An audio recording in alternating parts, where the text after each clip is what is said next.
It's showtime. Chug, Brandon, chug, chug, chug. You said you were going to go fill up water. That is the darkest water I've ever seen. I did. It's Mio. Oh. It's not for you. It's for Mio.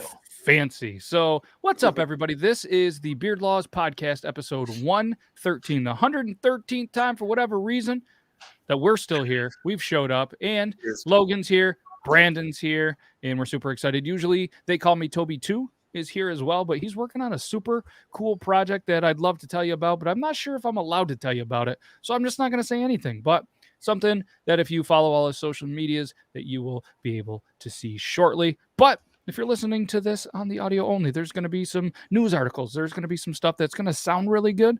But if you ever want to see it live, like some of these amazing people in the chat, you can come over to the Beard Laws YouTube, the Talking Beards YouTube, Twitch, Twitter live. That's a pretty cool thing. I've never really seen other videos on Twitter, but it's a thing. The Facebook. But either way, we're here. And by we got Logan Beard Laws. He sometimes goes by Logan Beard Laws 2. Sometimes it's Logan. Sometimes Logan Beard Laws. Yeah. Well, he was taking a 2. That's why it took him so long. But either way, Logan is here to my left, your right, and below us. There's jokes in there. Wearing his beautiful Iowa State red hat is Brandon J McDermott. What's up? We got Adam asking a question. Give me a second here.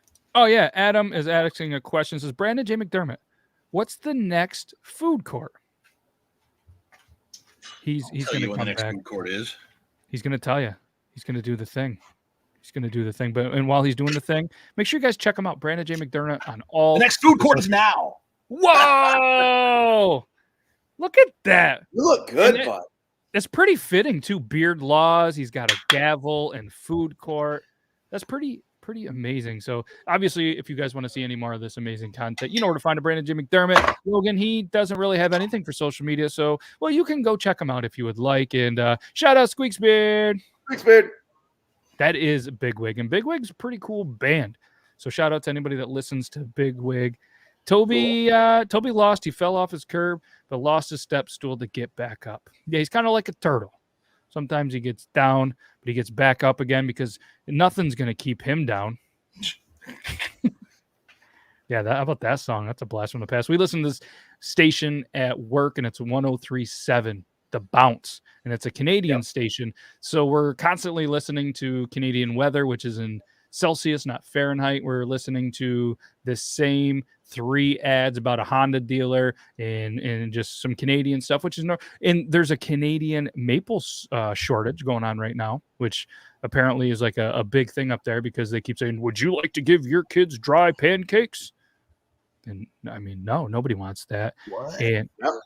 But they play music all over. They bounce. It's like and I'm curious, Brandon, your perspective being in the biz, I'm assuming bounce means they bounce all over because it is everywhere. A lot of Tragically Hip, some Alanis Morissette, the typical Canadian stuff. No Biebs, but we do hear the Tim Hortons because apparently the Biebs came out with his own donut. Crazy. Oh, does it taste like semen or something? Oh, I don't know. I wouldn't know what that tastes like, unlike you. No, that's what I'm asking. That's what I'm asking you. Yeah, they go from Katy Perry to Motley Crue to some stuff that you would think you would hear in an elevator. We at the station we play a lot of different music, and we call it adult contemporary, but translation it just basically means we got everything from the 50s to today, from Katy Perry to freaking Frank Sinatra and everything in between. We try to keep it certain hours of the day will be certain genres, like we'll have classic rock after 5 o'clock and pretty much Billy Joel and John Cougar Mellencamp during the day kind of stuff. Yes, a lot of that, a lot of Bon Jovi.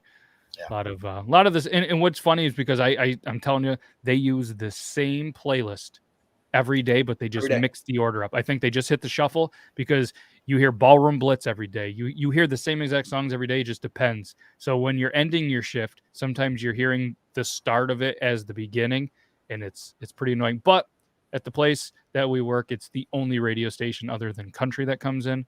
And no offense to people who listen to country, but I can't listen to that all day. I just can't. You would rather have a running playlist of let's say 30, 40 songs of at least older classic music than the new 20 songs of new country or even pop or anything like that. Country stations are horrible. Like Yeah, they just play the same shit over and over in the same order. And you wouldn't you bring up the same commercials, Matt. I'm the program director and music director and on-air director, basically. Everything that goes up the air is up to me on the station. Woman director. Well, only a few, and they're older, but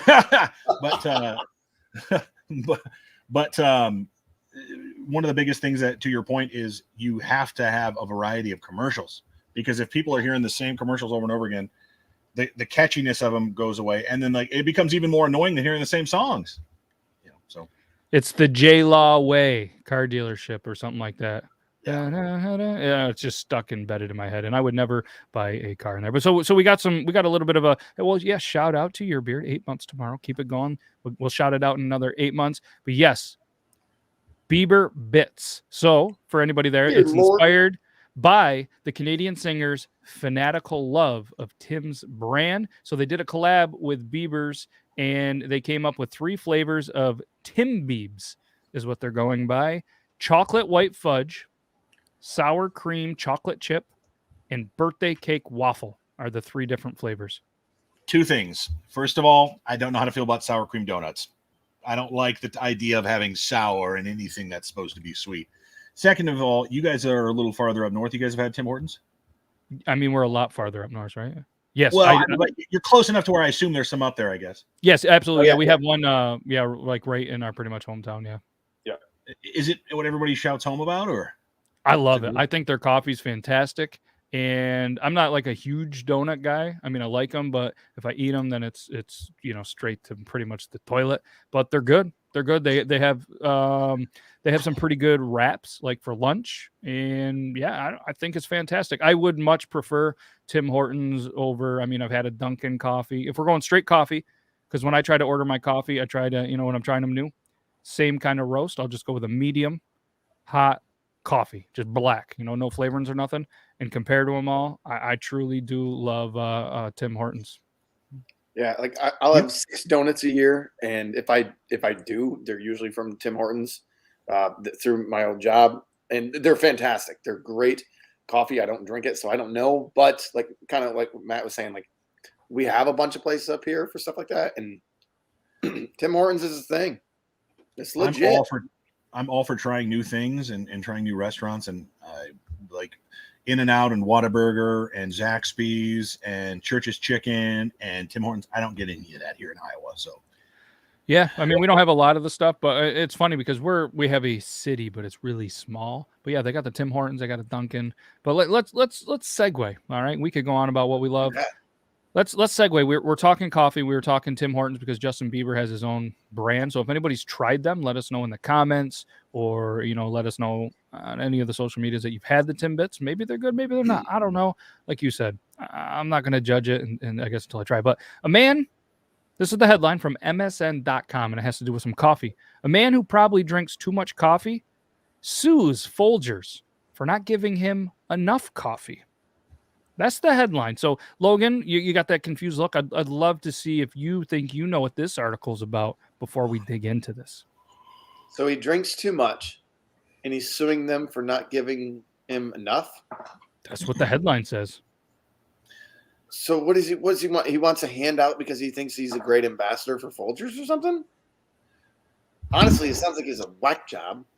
And, yeah, I don't, and I think Brandon's done this. So obviously, this is what MSN said. It says, us as a society, we'd love to keep tabs on those who stick it to the man by suing major corporations for minor inconveniences. So apparently, there was a class action lawsuit against Kellogg's claiming that there wasn't enough strawberry in a strawberry Pop-Tart, which I missed. Did you know? Yeah, so I remember that one. The guy suing him said there's more, and this is accurate. There's more pears and apples in the strawberry Pop-Tarts than there are actual strawberries in the filling that they make, which is interesting. If you actually look at the ingredients, it shows it on the side. It's they don't try to lie to you, but when they call themselves strawberry Pop-Tarts, it's not really accurate. But who the fuck should care? Well, apparently somebody. So then last week, a man threatened to sue KFC when his sandwich didn't look like the picture on the menu. it goes back to that conversation we had last week about frivolous lawsuits. And yes, it seems when we read these, it seems like, oh, this is stupid. Why should we? I think this is the downfall of having those, but I don't think this should be the reason to get rid of them, because I think you as an individual, I don't know where you were listening from, should be able to sue a big corporation and be on equal setting in a court of law. And that's what these guys are doing. Now, some of them are dumb and they can certainly be thrown out. And judges will throw them out if there's nothing to be held on. But, we talked about the woman spilling the coffee on her lap and going up against McDonald's, who weren't going to help her at all. Yeah, so that's the last part of it is, and let us not forget the $5 million lawsuit against McDonald's for changing the same amount for charging the same amount for a quarter pounder with cheese without the cheese. So real quick, Molly just did the wifey just did a thing for school where she's teaching her class how to take photo pictures for like food, like all those commercials and everything. So she did some research and, not it's stuff that could be common knowledge, but it's not, like maple syrup. When they pour that all over those pancakes at Denny's and everything, it's motor oil. Yeah. Oh yeah. Which makes sense. Whipped cream is shaving cream because the consistency, it doesn't melt.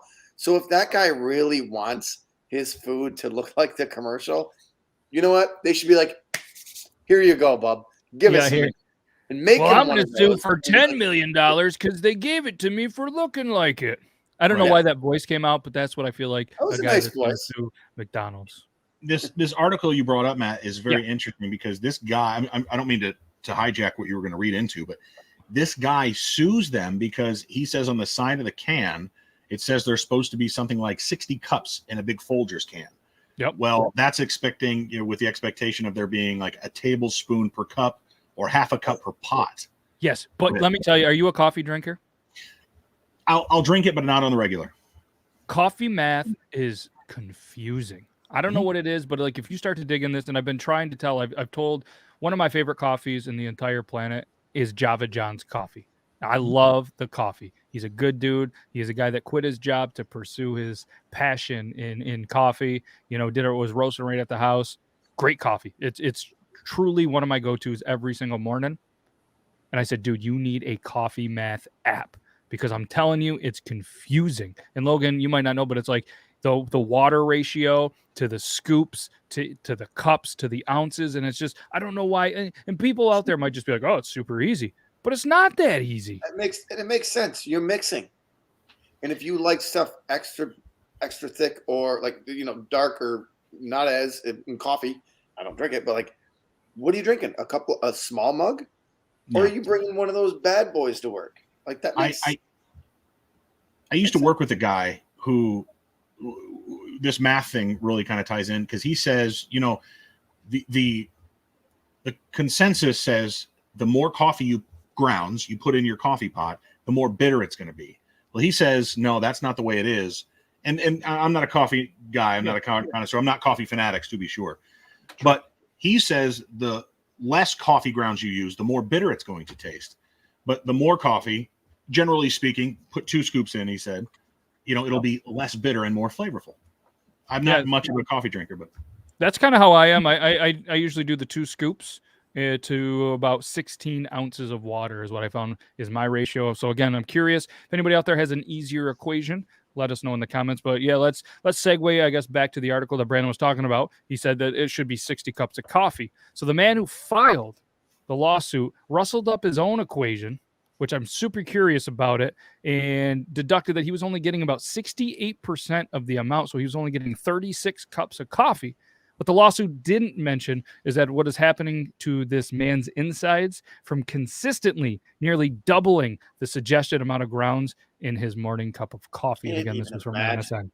Oh, yeah. So, but apparently, Mr. Guts is what they're calling him. Mr. Guts of Steel isn't alone because Folgers has been swatting away class action lawsuits for similar claims like flies on poop over the past few years. I put in the poop part. They put in the flies. Poop, yeah. So that's why they've been leaning on their words up to on their canisters, implying that what they suggest is the max amount of coffee depending on your preference and fortitude. So none of the class action lawsuits have actually stuck, but if anybody can bring down Folgers, it's probably the guy from Kansas who's chock full of caffeine and still hungry for more.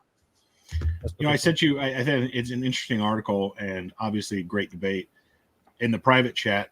Not the same thing, but kind of a side note. Yeah. We were talking about bitterness. I thought it was interesting finding out that if you add salt, just a pinch of salt to your coffee grounds, it helps take away some of the bitterness of the coffee. If you add too much, you'll start tasting the saltiness of the salt, but just a pinch of salt to those coffee grounds, and there's science behind it apparently.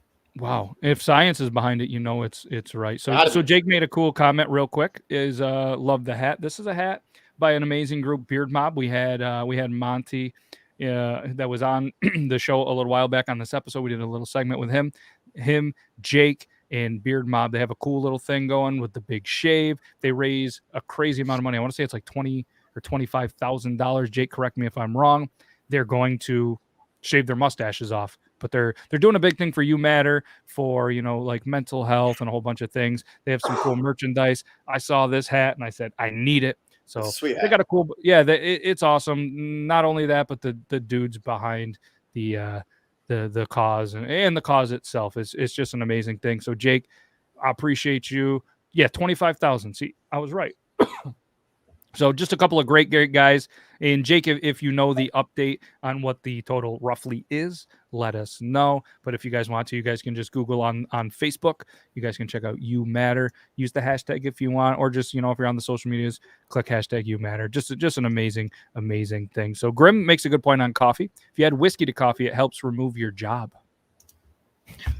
Dude, so we've had some good comments in here. And usually when I'm in the studio, I can help click on the comments. I keep clicking on the comments here in my house. I'm getting nothing. I'm like, what's wrong? Yeah. You don't have the cool privileges there.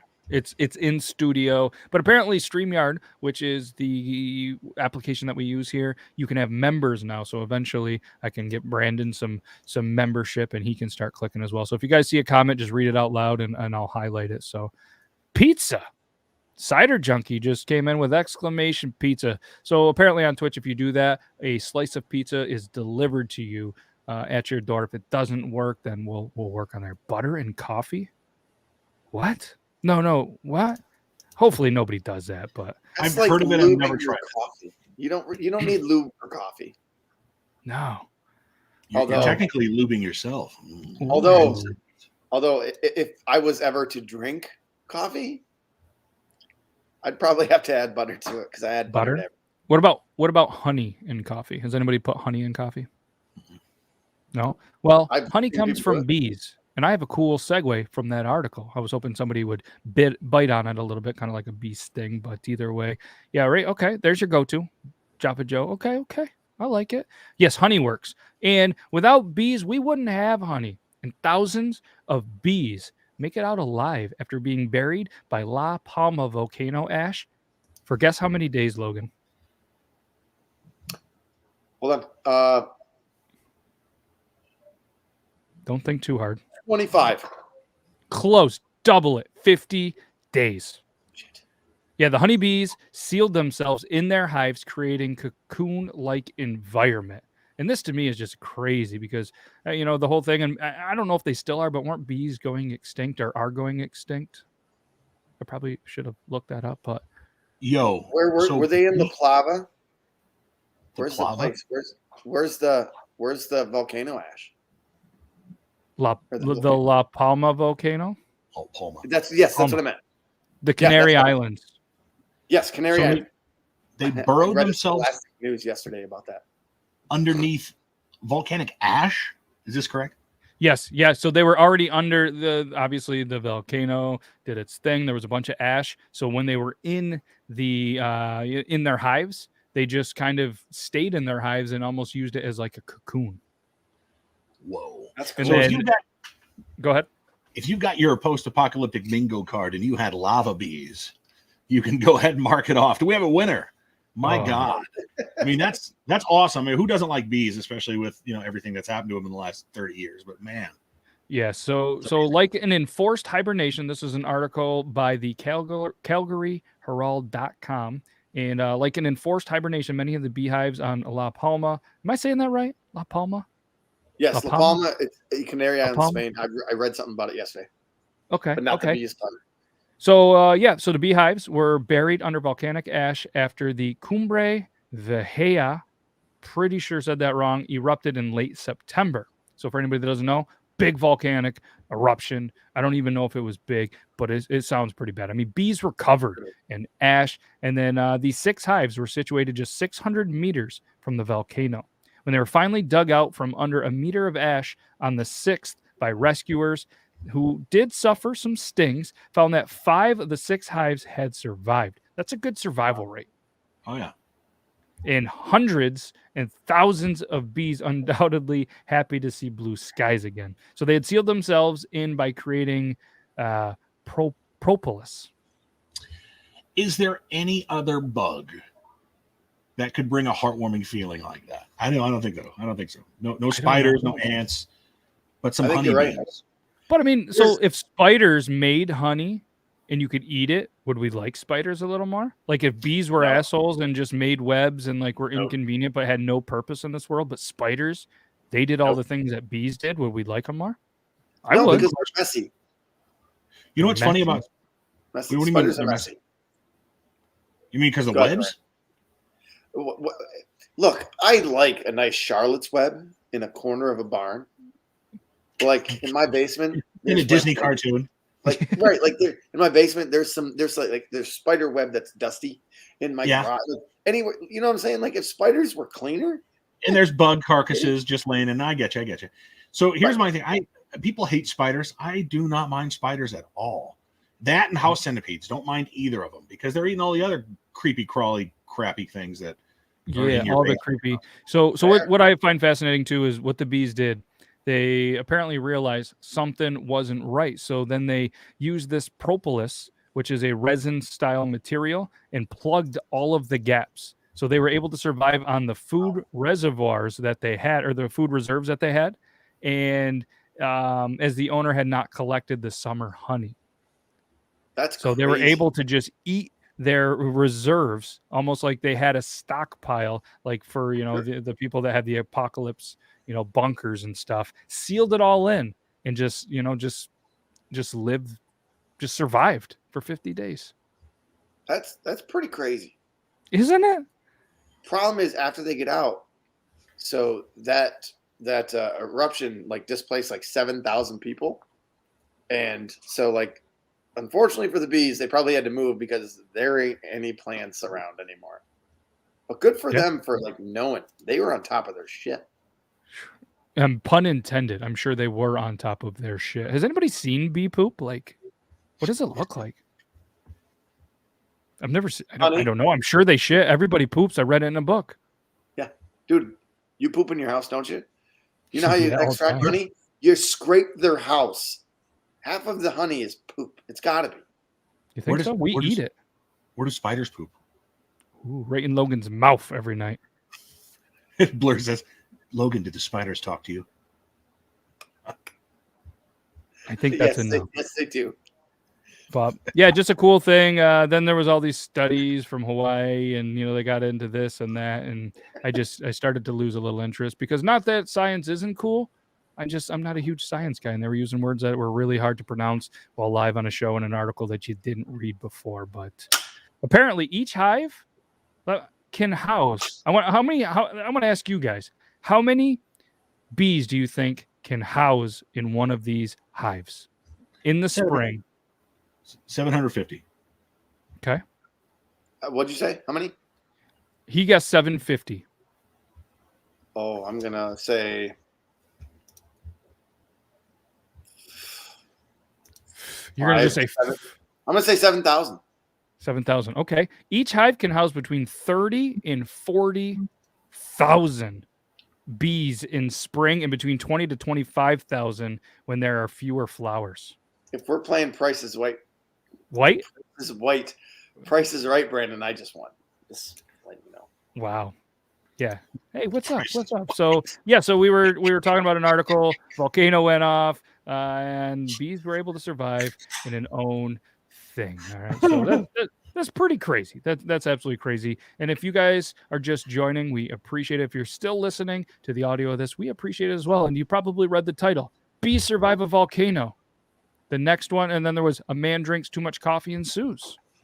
There's a whole civilization that didn't survive a volcano. These bees figured it out.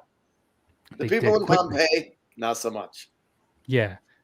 And they weren't even coached by Gordon Bombay. They just figured it out.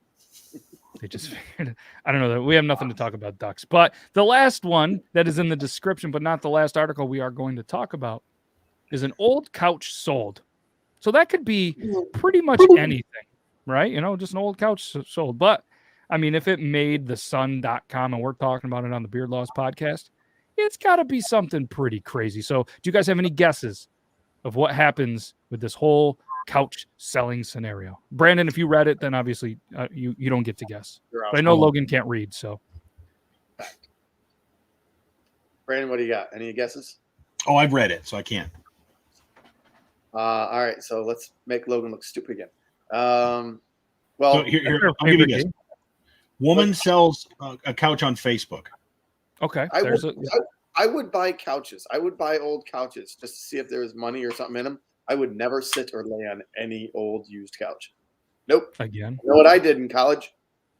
Alone at night. Did a lot of things on couches, huh, Logan? Wow. Okay. So do you have any guesses of what happened? I mean, there has to be something cool with this article. Found a whole bunch of money or a dead finger. I was about to say dead finger, but a dismembered finger. Okay, so he's gonna go with a finger, and I'm not gonna lie to you. My favorite part of the whole entire article from thesun.com is where the mom is from. So you're kidding. I'm gonna read the headline. You're kidding. I accidentally put my baby up for sale on Facebook when I tried to flog my old sofa online. So flogging to me means something totally different, I feel like. Those Brits. Than the Brits, because there was the old saying, flogging the dolphin, that was always around. I sit on my old couches.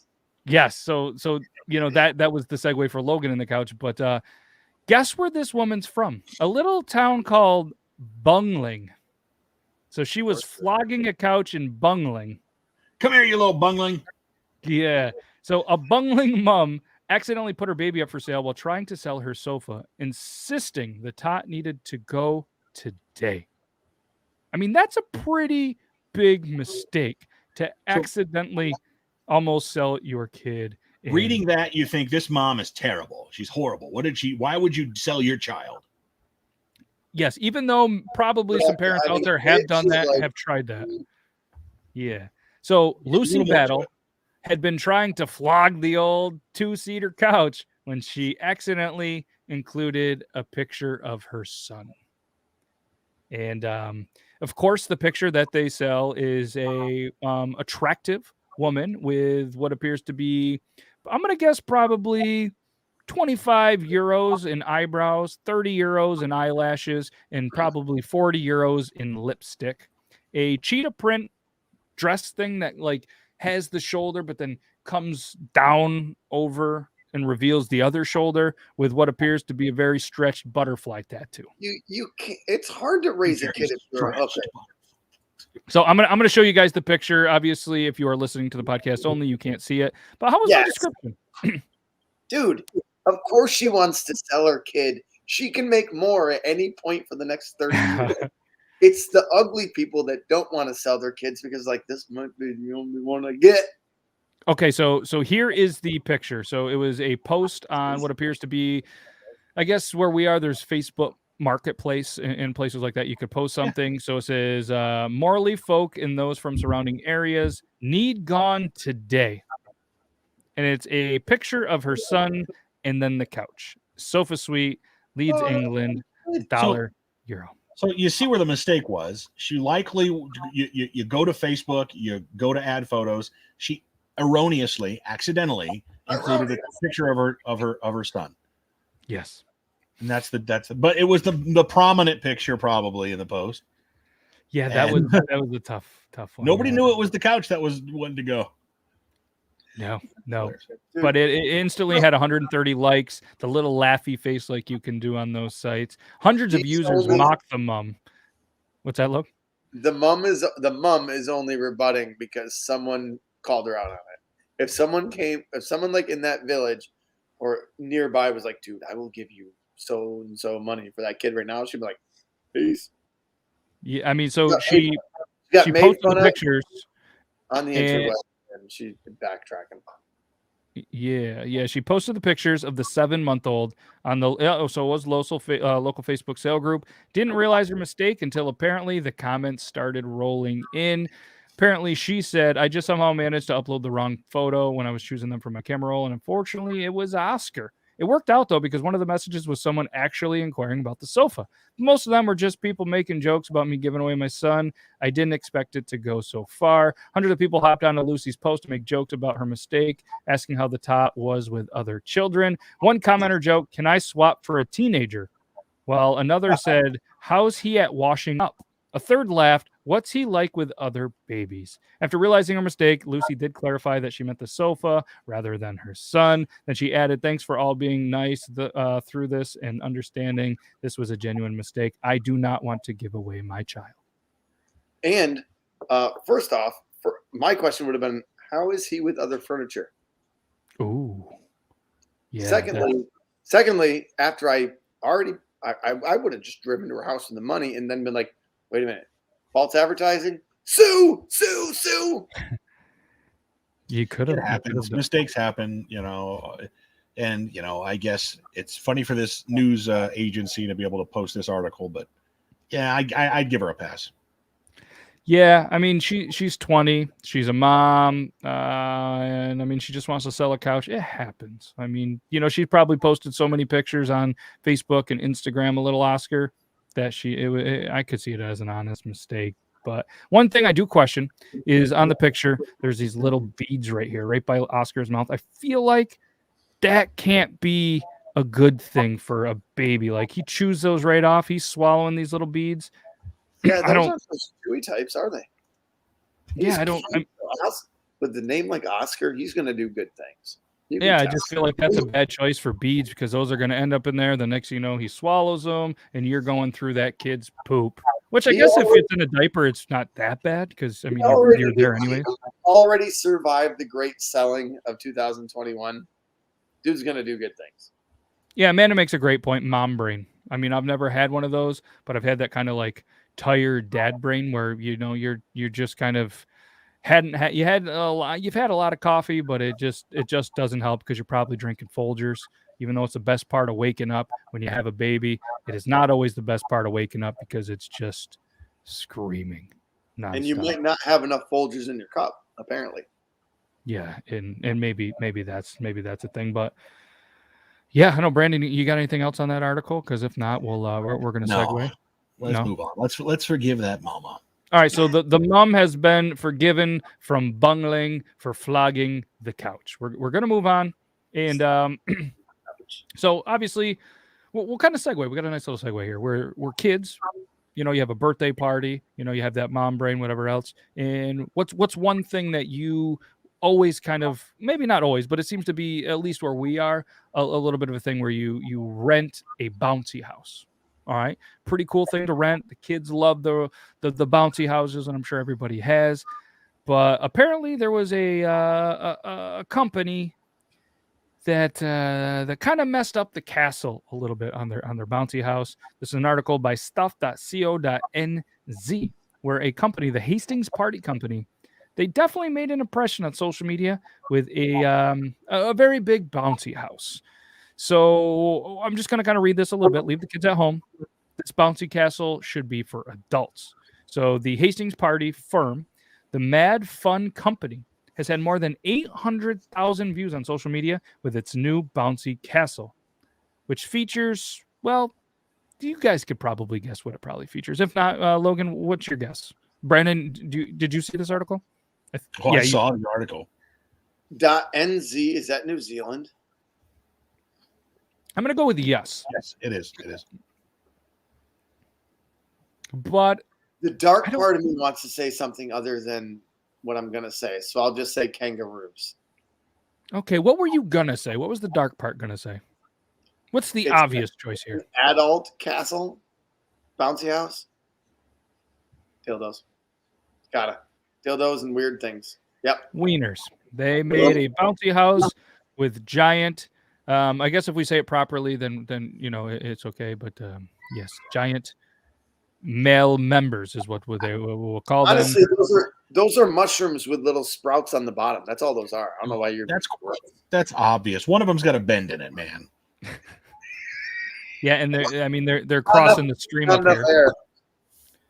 But yes, they're about ready to dock. It looks like, dude, you could catapult yourself off of those things. Look how high you can get. Not that I would want to do that, but I'm just saying. The little golden one is just smaller, and we're giving the people a lot of terms to look up on UrbanDictionary.com. Yes, berries and stems, definitely some a little bit of some sword fighting, and yes, the owner designed the castle over a few drinks 2 years ago. If you could imagine that, just picture this: owner Dean Jameson having some drinks, saying, "You know what? I'm going to design the next big thing." And then, like probably middle schooler in board in class, just starts drawing wieners everywhere. And I could make a castle out of this, and that's what he came up with. That's what he came up with. So apparently, they get asked frequently what they have for adult bouncy parties, for hens parties as well, or stag do's. Think about it though. All right, so don't think about it too hard, but okay, think about it softly. Here's the. Go ahead. Go ahead, Brandon. Go ahead. No, you were actually saying you had a story. I thought you were done with. I thought that was your punchline. I'm just like, if you just wanted to surprise your friends, you called it. I mean, for one, you're in New Zealand. You don't get out much other than New Zealand, right? So dude, let's do something fun with the families. You got the kids. I mean, at least we all do. Maybe you're younger. If you're younger, you do other cool things. You don't have bouncy houses. So you're our age. You're like, let's go do some things, and let's get a bouncy house. Let's call these guys up, see if we can box a fucking kangaroo. No, sorry, the Kangaroos are already booked, but we do have this bouncy house. Can I interrupt you for a minute? Are there a lot of kangaroos in New Zealand? It's Australia. It's the same area. There's got to be. Now, I very well could be wrong. It's not Australia. I know it's not Australia, but it's around there. They probably import kangaroos. You would import them. They import maple syrup and the Tragically Hip over to here, and we're a different country. Anyways, my point is this: like, you'd be like, you'd be talking to your buddy. All they have is this bouncy house full of dicks. Dude, my wife loved dicks. So did my ex-wife. Yeah, cool. Let's get Great it. sporting store. But this is was this a child's birthday present party? Because imagine the conversation.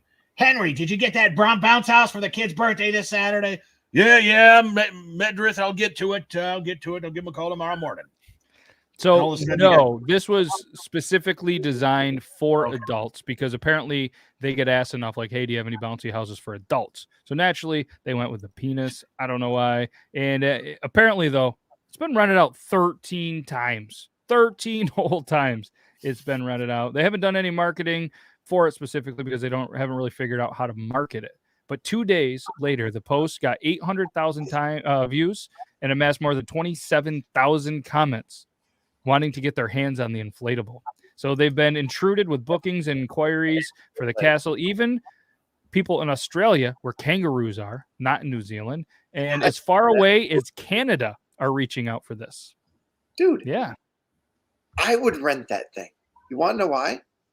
No, I don't. Rent that thing during hunting season. All right. My wife and her friends hang out during hunting season. I don't hunt.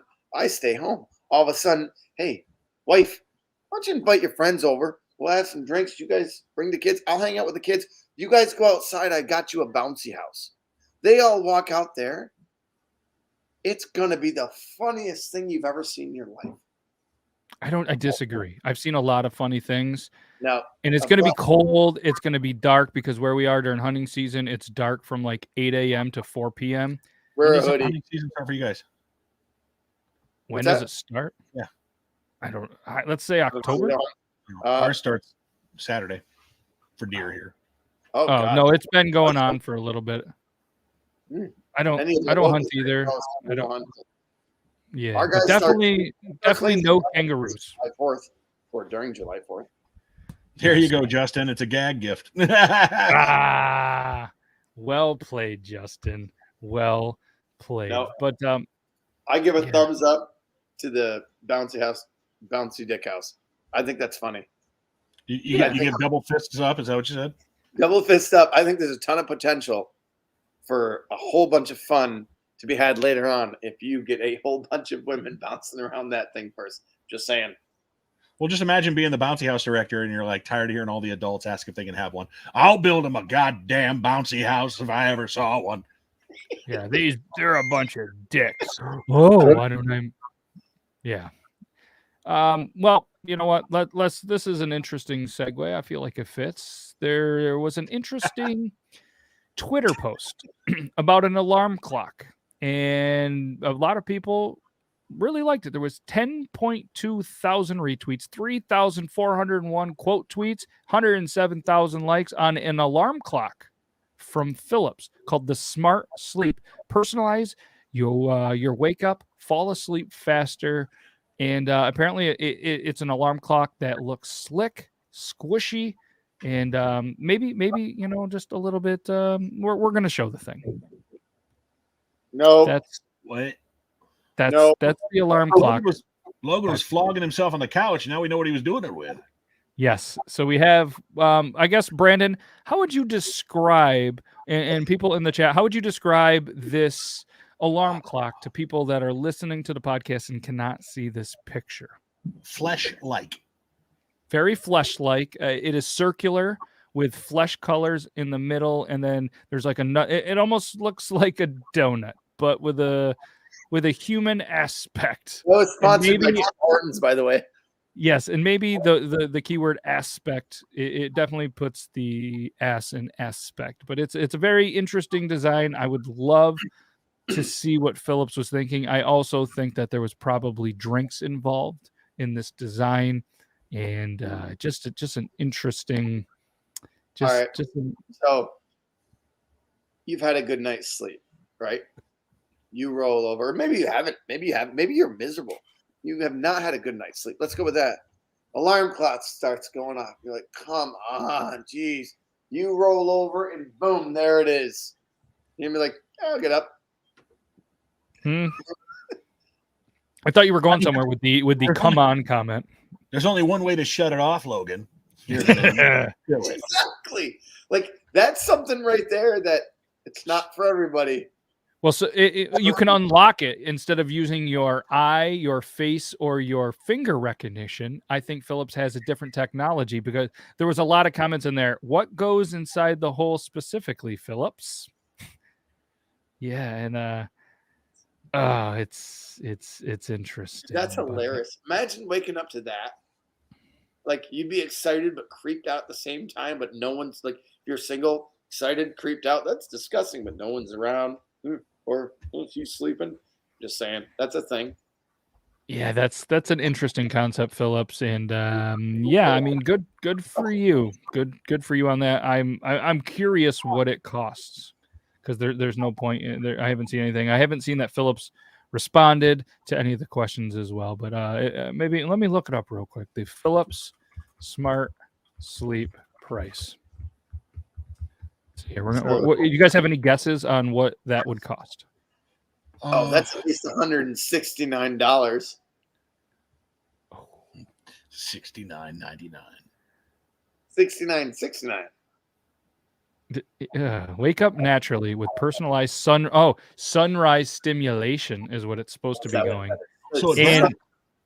And it's supposed to be a sunset with the flesh colored. It is, it's like the mood energy.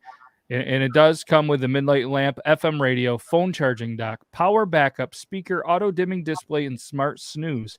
Ambitrack sensor measures bedroom sleeping environment. What the fuck angle do you get to sunrise like that? It'll wake you up and give you a tingle on your base. Oh no! So yes, so looking at it, they're currently unavailable on the website that I did. They're sold out.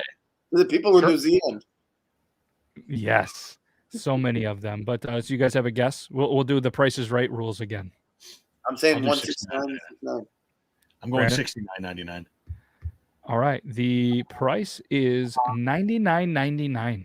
Yes. Brandon So wins. Brandon wins that. So for anybody keeping score at home, Brandon won, Logan won in the Guess Price is Right style game. Who knew that was I a get the thing? tingly fleshlight alarm clock. All right. Yes, you win.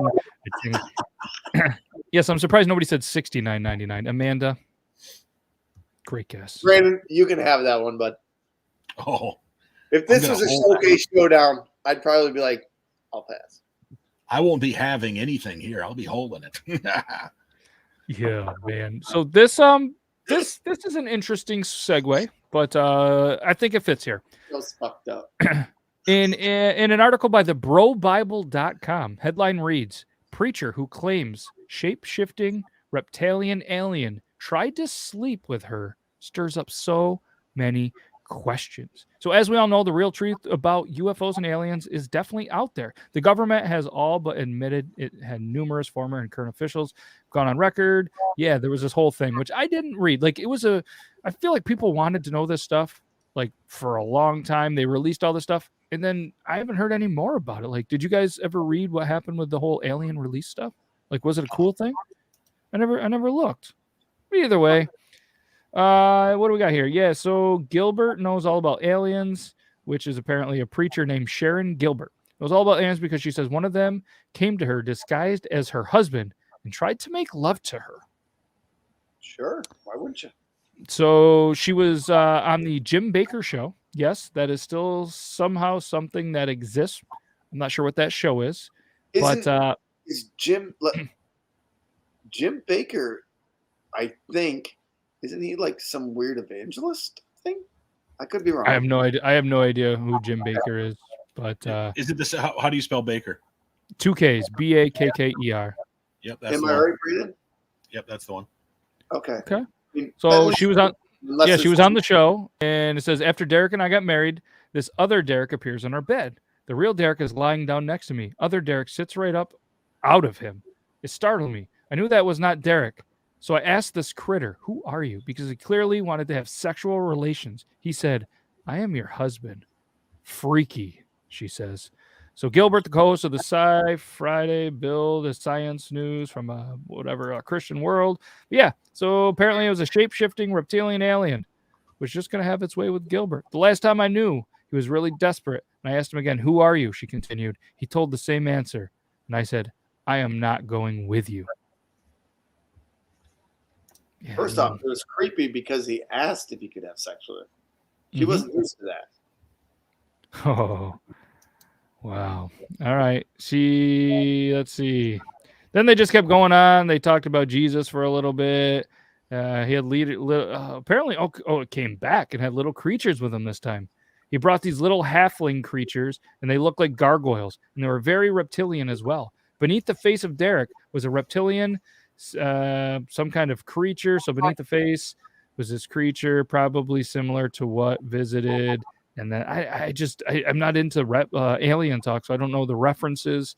But apparently, yeah, there's a lot of traction on this on Twitter, and Justin remembered hearing about that.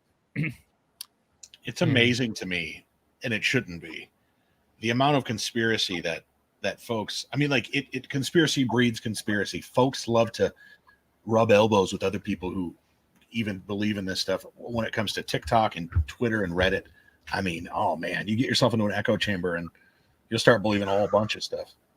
Right. Yeah, that's interesting. I think Brandon's right. Like, Matt, you might, because you don't get to give your opinion as much because you're the hosting the show. Like, are you ever just like completely amazed by some of this shit? It's like Brandon said, it's amazing, but it shouldn't be because people are crazy. What are your thoughts, Matt? Yeah, it's pretty amazing, but the world that we live in, nothing really surprises me. I mean, people can identify as plants, and we have women marrying trees and themselves. And when I hear something about a reptilian alien going after a preacher or whatever, I have to imagine at least the preacher's probably not on some crazy drugs, probably not all twisted on something. So maybe she either has a really good imagination or maybe something happened. I mean, I'm a guy that believes in aliens and extra life. We're not going to turn it into a whole thing about that, but the universe is too big to think that we're alone. And maybe if they want to come in here, why they would pick a preacher though, while the husband's in bed? I'm no judgment. You're into what you're into. Right. I'm with you on that. But man. Yeah. So Grimlock says only people who hate cornbread casserole don't believe in aliens. Well, Grimlock, I've got taste buds bigger than a 6-year-old, and you deserve more than somebody making cornbread and pouring cream corn into it. Oh, yeah. Scott agrees. It could be with Brandon, it could be with me, and it could be with Grim. We don't really know. That is the beauty of the live chat.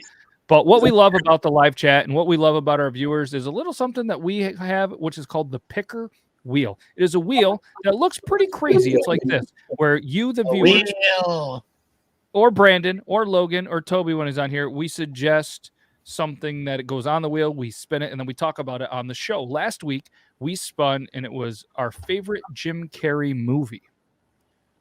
So, but I'm upset that Toby's not here for this because I think that we would have got in a very, very heated debate. Yes. Do we want to hold that next week for when Toby's here? I say let's table it. Yes. Okay. I agree, because when you did it, both he, me, Brandon, Andy, all four of us were like, "Ooh." Yeah. All right. So we're gonna save that one for next week. And we'll Scott's he's gonna play the nice card. I agree with all of you. I appreciate he owes us though. Toby owes us because we're holding this out for him. We are, and he would appreciate that. So what I want to give everybody in the chat, and I want to give you guys an extra minute. I know there's a lot of stuff on there, but if anybody is maybe new, I want you to say, hey, this is the first time I've ever seen this show. And then I want you to say, hey, like Scott, Justin, anybody there, Blur, obviously, Grim, if you guys want another question on there, we're going to give you a time right now where we could add it to the wheel. But it's probably going to be for next week because we're going to spin it while you guys are thinking of some cool questions. And let's see what we have for the three of us to discuss. The wheel. Special attention to the baggage area or stay away? Are we talking about a coin purse? I don't know if we're talking about a coin purse or an airport or a ball bag. I assume that means, are we burning the shrubbery? Yeah, let's. I guess we'll talk about manscaping. Is that what they want? Okay, well, manscaping. I can go first. Hold on. We have 5 minutes. Let's do manscaping, and then let's switch it around because this will be funny. If you were a woman, if one of the three of us was a woman, or if we like that stuff, which doesn't matter, what would you do if you were paying attention to it? What do you mean by that? I knew I'd fuck you guys up. Meaning, do we like the idea of our SOs having shrubs or being? Well, yeah, like would you pay attention to that or not? Okay, gotcha. Well, go ahead. You were gonna say first, but Matt. Oh yeah, I like to keep, I guess, for manscaping, I'll go on there, trimmed, but I don't go like no hair because it would just be crazy, like big beard hair everywhere and nothing. Oh, nothing. Hair. So I keep it wild. It would just be weird. It would, you know what I mean? But yeah, I'm pulls the beard down further. Yeah. Girls be like, what happened to you? Because people are always like, dude, does the carpet match the drapes? Do you have a big like beard down there to cover your balls? And why don't you ask your mom? That's what I should say. I should bust out a mama joke, but no. So yeah. I mean, you guys can feel free to go ahead or not go ahead, whatever you want. So we're talking specifically about the baggage area. When I was a younger man, I tried it. Not a fan for several reasons. There's just something unsettling about a cleanly shaven sack that rubbing against the side of my leg that just doesn't really feel nice. It feels like clammy and weird, and I didn't like it. Plus, the itchiness was just out of this world. So no, for me, it's a no.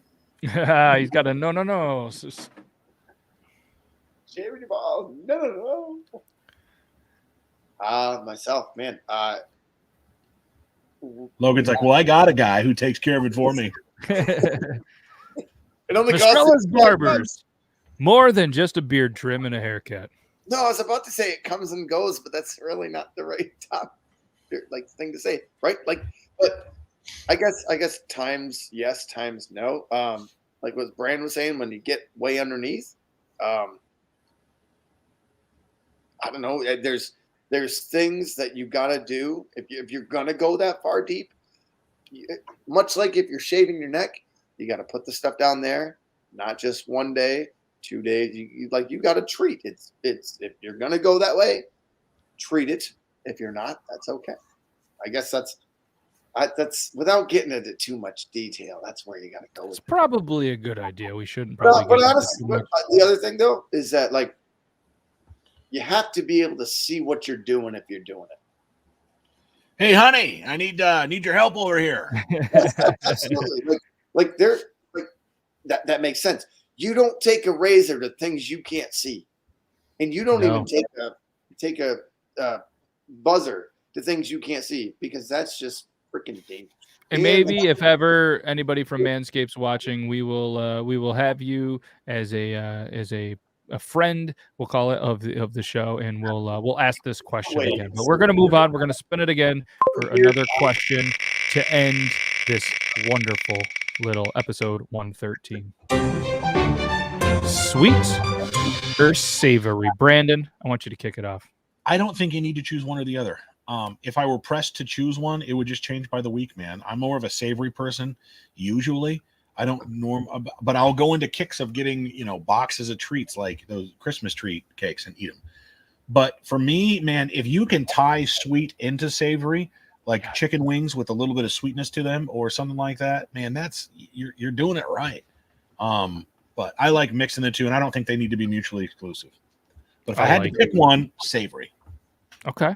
Yeah, no, I think that's really well said, and I'm going to save Logan for last because they say the best for last. I should go last, but I don't know if he's ever been considered the best today or this week. So we're going to pick him up. We're going to save the best for last. I agree with you on if you can tie them together. I'm not a huge sweet kind of guy, so if I had to pick one, it'd be savory. But I like what you said with if you can tie them both in, that's fantastic.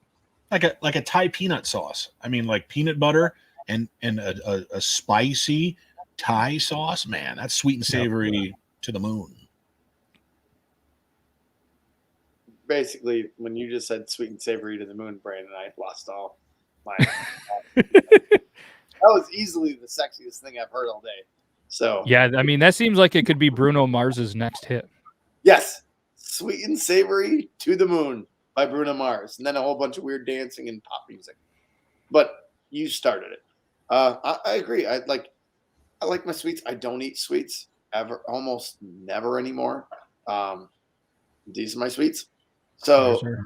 I think savory, but flavor.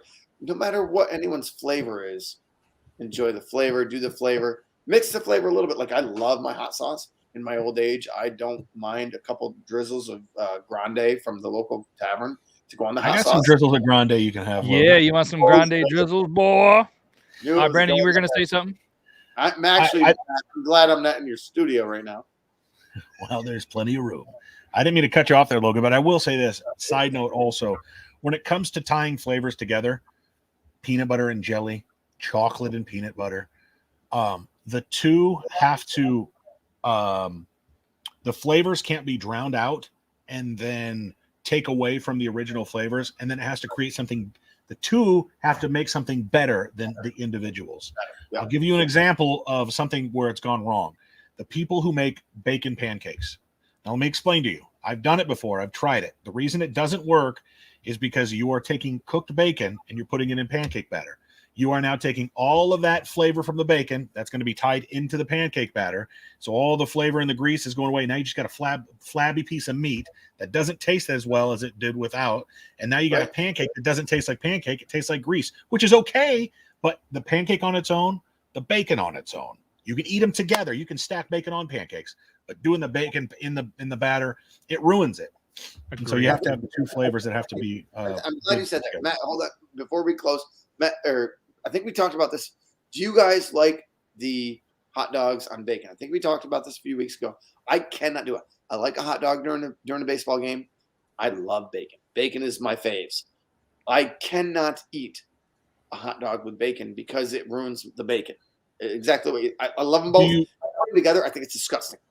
Do you eat turkey and chicken bacon, or that pork and turkey bacon, the cheap bacon, or not bacon, the cheap hot dogs?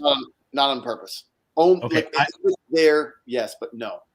Once you go to beef hot dogs, whether it's Hebrew brand or any other brand, doesn't matter the brand. Beef hot dogs is the way to go. The flavor is through the roof, and it makes you eat turkey dogs after that. It's turkey and pork is what it is, and it's awful. It just tastes tasteless, and it's not good. But one of my points is if you put beef and bacon together, that's good. I would do that. I've never had bacon on a hot dog. I've never done it. I've never done it either, but I think it'd be good. I bet the last time I tried it was maybe 5-6 years ago. Like, it was all that was there. Everything else was soy type stuff. We were at a party, whatever. Doesn't matter. But like, let's answer this question real quick from Demon by Nature. Got a question though. Are you guys OCD about yours or other men's clean beard lines? I hate my beard being messy, and other guys' messy beards freak me out. I'll let you guys go first. I'll go last. I think the term OCD gets thrown around a little too often. I'm not one of those people like, you don't have OCD. Stop saying it. It's offensive. But I will say this. Most people who say, oh, it's my OCD, don't have OCD. That said, to your point, yes, when I see somebody's lines that are, it's like sticks in my craw. Like, can I just take a clipper and just a little bit? Because, I get it. But, my beard is not the cleanest. It's not as clean as Matt's. There's scragglers here and there. Well, you have to shower. That's how you make it clean. Well, you haven't came over here, you help me out. Bubble bath you're supposed to. Yeah, so I'm going to jump in here, kind of like maybe the Fine Young Cannibals, She Drives Me Crazy song, but we could like do a beard parody of it.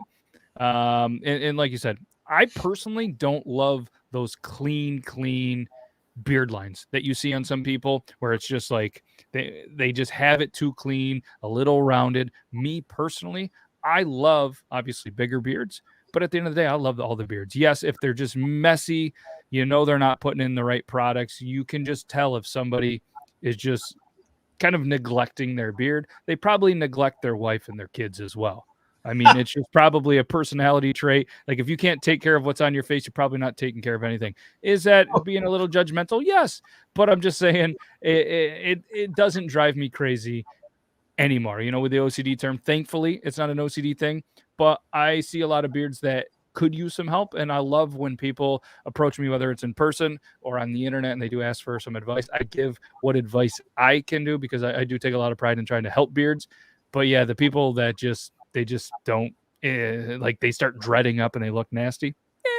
It doesn't drive me crazy where I'm going to lose some sleep, but it is what it is. You heard it here first, folks. If you're not taking care of your beard, you're not taking care of your wife. If you're not taking care of what's on your face, you're not taking care of what's in your face. Yeah. And here's a great thing. Jake's beard is epic. If you guys haven't seen Jake Johnson, amazing. And he makes a good point. From a competitive standpoint, some of us have to have natural lines. And that's the biggest thing. Like when I went to nationals, you have to have some definition under the beard. Yes, there's still hair, but you have to still have a little bit of some definition and some natural looking lines. And I should clarify, it's not for me necessarily the lines. It's the scraggliness on the outside of the bushiness. Like that should be cleaned up a little bit. And I don't mind the bushiness. It's just like the rando, like you can tell they didn't trim it up a little bit to where it looks cleaner. I like that. That's preference. It's not right or wrong. Real quick, like at one point I looked at a picture the other day, like my beard was down here, and like I'm here now because of work and stuff, but I like Matt's idea of like let it go, but you also have to be smart about it. Let it go. If you have a patch down here, like my beard gets patchy here, so I have to keep it trimmed in certain spots and let it go in other spots. But if you want a beard like this size, but you got patches up here, and then that, like, trim it so it at least looks good, which goes back to the point, like, look good for your wife. If she's into that, cool. If she's not, trim it a little bit and then let it go. Treat your beard like it's like look in the mirror. If you're happy with it, then cool. If you're not, then don't.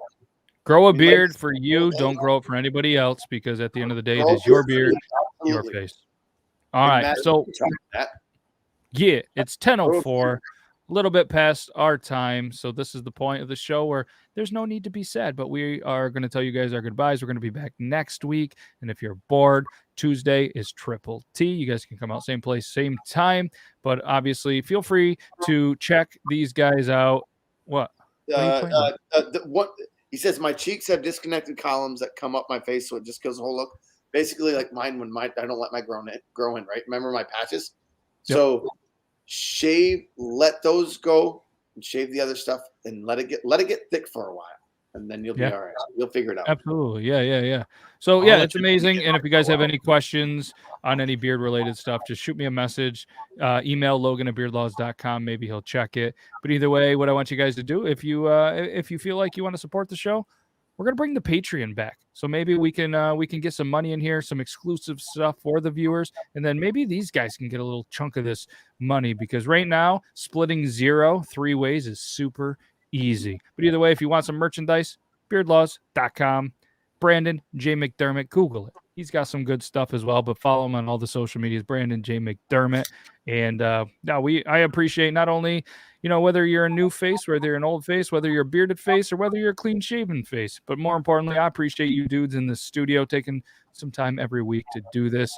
And we can't thank you guys enough. I just remember, we didn't even do the intro. We just went right for it, and bam, you blink, and we're over time. But I'm going to hit you guys with the outro. We'll be back next week.